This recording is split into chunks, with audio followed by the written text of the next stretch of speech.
from the Sumner Redstone Television Production Center. It is Cam's Corner with your host, Cam Cullen. This episode is brought to you by Barber & Co., a lifestyle barbershop.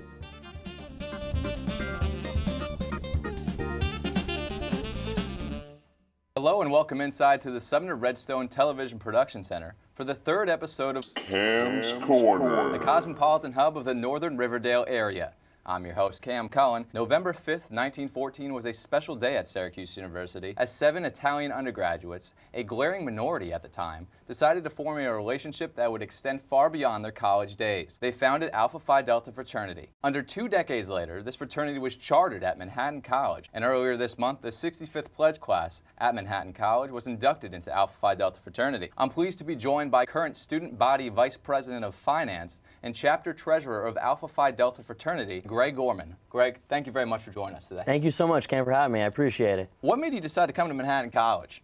Well, Manhattan College for me, I know a lot of people are going to laugh at this right off the bat. my mom came to Manhattan College, And my dad went to Iona. so right off the bat, rivalry of the two of those schools. My grandfather actually was a professor here for 50 years. He was a big factor in me choosing this school, as well as multiple alumni that graduated from the school, and they all just told me amazing things. All right, so it was definitely a legacy that had an important impact in your Oh, decision. absolutely. Okay. In regards to your major decision, Absolutely. I introduced you, you have these several different positions. Absolutely. All very money-oriented. To say, Money rules the world, right? Yeah, I think so. Oh, absolutely. What made you decide to choose your current major that you're on? Well, actually, it's funny you say that. A fellow alumni, like I said, from my family, my Uncle Bob, actually, took me like under his wing around age 14. So he got me really into the game of golf, taught me a lot about finances, the stock market. I knew right away I was going to be doing something with the stock market, something with money. Without a doubt, it was going to be finance. Obviously, a big part of what happens in college is what your activities are that you're involved with. Absolutely. I mean, this being like a fraternity special, why did you decide to rush Alpha Phi Delta Fraternity? I get asked this question all the time. I happened to bump into the president, Matt Matera, when it was one of the economics and finance trips to the Bloomberg Tower as a tour. Both of us didn't really know many people on the trip, and eventually in the end exchanged Instagram, and it happened to be next semester we had a few classes together, and then from there he's like, oh, come out to a Rush event, and then I came to it and I absolutely just fell in love with it. As a freshman jumping into something like that must have been a pretty big decision for you. It really was, but when I look back at it now, it really wasn't. Kind of counterintuitive to say, not even intuitive. When I look back at it, it was the best decision I ever made. You've been around the fraternity for a number of years, right? Absolutely. So you have a great deal of experience and probably a few thoughts to share about Greek life here at Manhattan College. Absolutely. We all think our different things about Greek life, but I really got to say this. We do it the best, what we can. All 3 organizations on campus do amazing things. I think for the last 3 years, there's been at least one member of Greek life on student government. Yeah. Even though we're part of Greek organizations, we still prosper in different parts of the school. In a sense, being part of Greek life makes us strive to do more. And we're a small school, so it's a little different, but we're also smart about it because we still have a great time and we still have fun. Any particular story you'd like to share as a treasurer of this fraternity or overall? I'd like to say this one.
What made you decide to run for student government VP of Finance? My godfather in the fraternity, like I've mentioned once already, Matt Matera, introduced me to it. He put me on the BAC my junior year, the year before I ran. So from there, I started learning about budgets and all that. And like we've already mentioned before, I'm very money-oriented. Absolutely. Being on the BAC, I was really happy to be a part of something that incorporated money as well. Giving out different allocations to clubs was a great experience. And then from there, I felt I had the experience necessary to be in charge of the BAC, which is the Vice President of Finance position. What are some least favorite aspects of that job? Sometimes, to be honest, we all know this, Right. being in charge of money, there's only a certain amount of money that's in charge that's given to the school. Yep. So sometimes some people are given the short end of the stick. It's really tough when my hands are tied and I have to say, I'm sorry, there's only this much left for you to use. Flipping that question around. Absolutely. Any favorite aspects? But this is kind of me being the nerdy finance kid, just seeing exactly where the money goes, where this and that goes. That's what sometimes gives me passion for finance. I'm like, oh wow, so this goes to this goes to that. I find that amazing. Like I said, it sounds kind of nerdy-ish, but truly when I see it, I'm like, oh, so that's being paid by that goes there. A lot of eye-opening things I saw myself. I was like, wow, so that goes there. That's how like maybe a Spring Fest is paid for. Absolutely. That's how something else is paid for. That type of things. Hello and welcome inside to this edition of Cam's Call. And today I'm talking about something that gets under my skin, and it has to do with the MC Fitness Center. Jaspers, I wish I could tell you that this was a good afternoon, but quite frankly, we are in dark times. There's the threat of nuclear war on the horizon, Astro World still doesn't have a release date, and the Manhattan College Fitness Center is in upheaval over a semester-long rule that has been disrupting the flow of hardworking gym goers here on campus. In case you are unfamiliar, I'm referencing the new rule that Jaspers can only deadlift from 6 a.m. to 9 a.m. every day.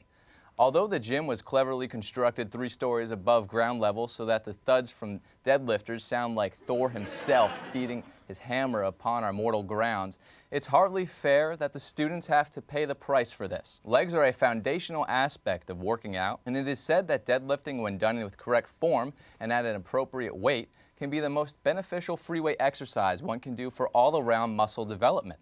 How can the hard-working engineers who cobble together 10 hours of sleep a week go to the gym if they are relegated to doing so just after wrapping up a brutal all-nighter of doing math with letters and telling other people how hard their program is? Joining me today is our field expert, Christian Bennett, who got into the grid of the gym to find out how students were taking on this new mandate as he tries to uncover who exactly is responsible for this. Christian? Thanks, Cameron. We're going to get down to the nitty-gritty of why we can't deadlift during the day.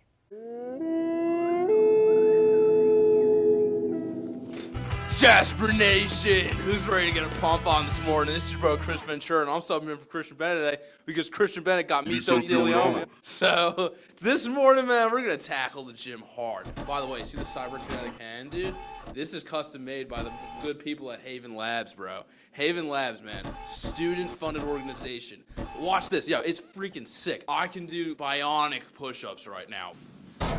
Look at that. That's clean. We got to explore the nitty-gritty of this gym. We're going to get down to why they're holding the students down for deadlifting, bro. So let's get a pump on. December 29th, 2017. Your boy Juicy J is dropping Rubber Band Business, the album. I want to talk about the faculties within this gymnasium, starting with the water dispenser. Water is an integral part of existence. This thing gives you water, but look at this. Look at that filter status.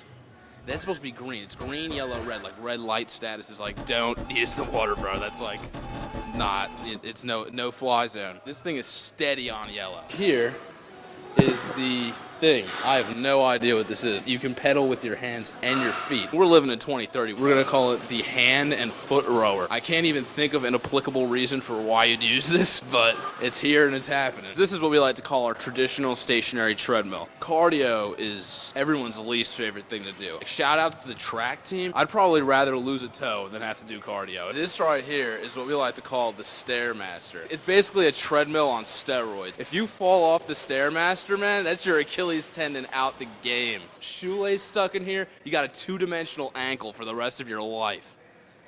We're not trying to get staph infections out here, so what we use is these handy-dandy nifty wipes.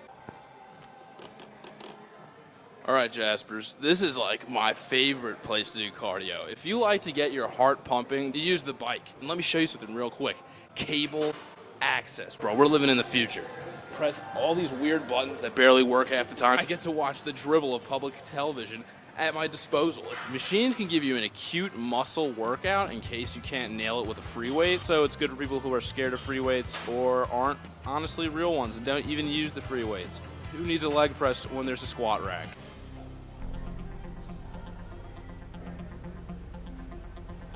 This is the grit and the grind that we're looking at right now. We've been waiting for this moment the whole time. And then suddenly, At a random spur of events, we're here on a Sunday.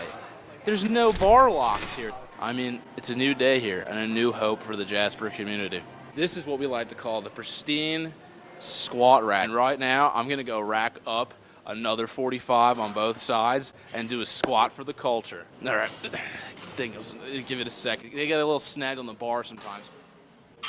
We learned a valuable lesson here today, and that's make sure you pick up the barbells with 2 hands. Otherwise, that pinky toe is looking a little purple right now. Unfortunately, we were not able to find out exactly why you can't deadlift in the morning. The powers that be that run that gym suppress the voice of the people here today. The best I could do was give us a tour. You gotta give me some props. You gotta give me some credit, man. I went in and did the best. I sacrificed. I've lost my arm and my toe for this culture, and I'd do it any day for you. Jaspers, before we go to winter break, I want to tell you, have a safe winter break. Stay woke, stay yoked. Cam's call is all about Hello, Jasper. money and chasing. Now, guys, we're in for a special deal with that.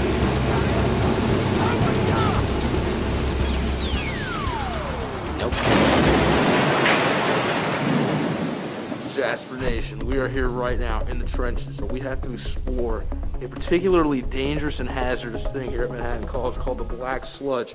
Appearing in Horan Hall washing machines, the black sludge is responsible for some of the most disgusting and repugnant substances to ever grace this campus. And I've seen locks on a Friday. Don't be fooled by their clean, pristine, industrial sheen. Look back there. Residue. So this is probably some kind of a sanitation fine in the making, so... Yeah, what's up? Can I help you guys? If you could help us talk about this emergency that we've noticed in Horan Hall about the black sludge in the washing machine. Care to comment? The fact that there's black sludge on your clothes after you take them out of the wash is pretty counterproductive. Do you think that this could have something to do with the fallout from Chernobyl? Oh, yeah, definitely. I mean, the Russians, they rigged the election, and now they're trying to rig the Horan washing machine, so, you know, it's one after another. All right, we're going to get into the nitty-gritty of this right now. It's probably to do with this pipe. Oh, there's something back here, man. Ooh, no, that's panties. Oh, the fumes in this room. We have to get a sample of this to give the Hayden Labs. Only they can solve this problem. No, I don't know if we're going to make it, man.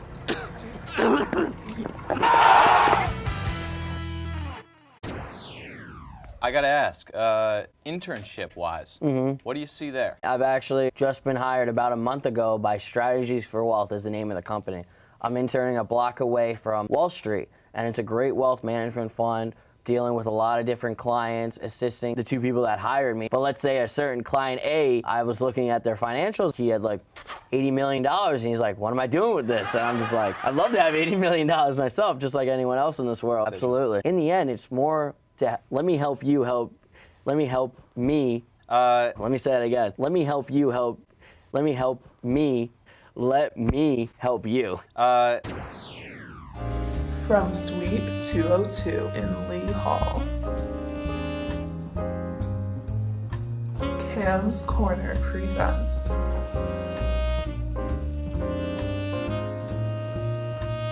RA After Hours with RA Cam and RA Shamul. Hello and welcome inside for another edition of RA After Hours, No Shave November edition. You already know.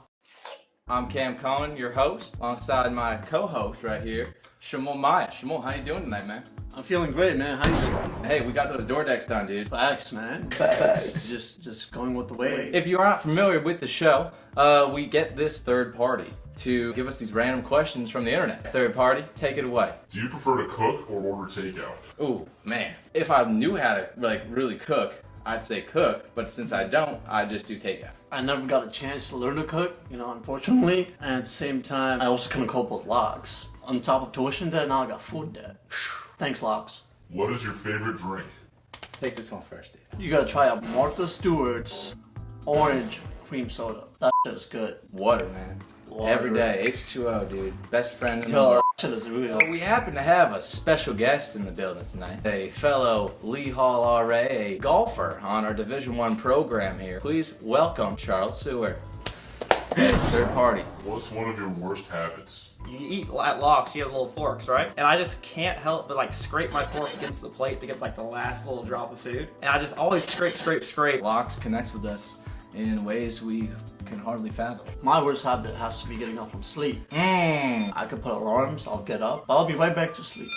We college students, man, we need some sleep. In regards to academics, it has to be my note taking. I take way too many notes. I got a senior sem paper coming up. I have like 10,000 words of other people's words. I can vouch for that. I was on duty one night and Cam was out there at 2 a.m. taking notes on the video. 10 minutes into the video, 3 pages of notes. Describe your perfect day. It starts in Northern California. I wake up early. I'm up in the mountains. Snowboard, all right? Riding the powder. Get all the way down in my private jet to South Beach for spring break. Nice and hot. Change of scenery. A perfect day for me is always finding another thing Yeah. that I won't find again. I'm just fascinated by life, but at the same time, I haven't reached there yet. Perfect day for me. Wake up in the morning, take my mustache off, Oh. and then you're like, whoa, I need to get a mustache again. Bam, there it is. Oh, hello. Go out to the golf course, get a couple 18 holes in, get a little 4 in the hole, ace hole in one. So swinging out there. Then go to the beach, shred some gnar, but not the powder. Get a couple waves, and then end it with a nice home-cooked meal. Pass out around 9 and have a good night's sleep. I feel like that's more of like my 37-year-old approach. I've been called a dad around here. Part of what being a dad encompasses is just doing things that other Jaspers would think not to do at the right time. For example, you're out at Finn's and you see somebody just looks like they're about to have another drink. You don't pay for your own drink. You pay for their drink because you want them to have a good time. You take care of them. Just a dad thing. Another thing is be on the lookout. You see a kid at Locks eating by himself, go sit with him. Being a dad means just being there for other people. What did you do last weekend? Last weekend I played some golf and went to class and saw the Jasper pull off a big W against Harvard. Wait, hold on. You went to class on a weekend? Last weekend, as this last weekend?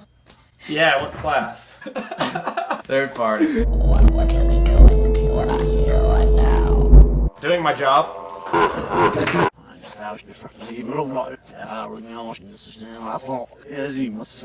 It's just enjoying the ride. Should be the cut. That wraps it up. Take care. Be safe this morning break. What are your plans after college? Like I said, my uncle, who is a financial advisor, who really got me into it earlier at an age, so I really have developed a passion young. I would probably either try to work with my uncle or work with someone who I know, I feel close with, and continue that after college. And you're pretty busy coming up, over winter break. And I'm going to Paris with brother Rob. Little backstory there. My grandfather was one of the reasons why I chose this school. Him and brother Rob were best friends. It's very funny in a sense, my family was a little bit worried for me when I said, oh, I want to go to Paris, study abroad. But when they heard it was brother Rob, they're like, oh, you're in good hands. Don't worry now. Advice for incoming Jaspers. Be yourself. And don't be afraid to make a mistake, because we all make them. It happens all the time. Keep moving on and just rebound, because you'll be fine. If there's ever a time to mess up, it should be in college. Absolutely. Thank you very much for coming on Always. today, man. Enjoy. Thank you. That's our show for today. I'd once again like to thank Greg for stopping by. Absolutely. Be sure to visit our JasperTV social media accounts, especially on our Instagram at Manhattan College TV, to stay updated with all of the club's action. Heck, even follow me on Instagram at instacam.cullen. Until next time, Jaspers, so long.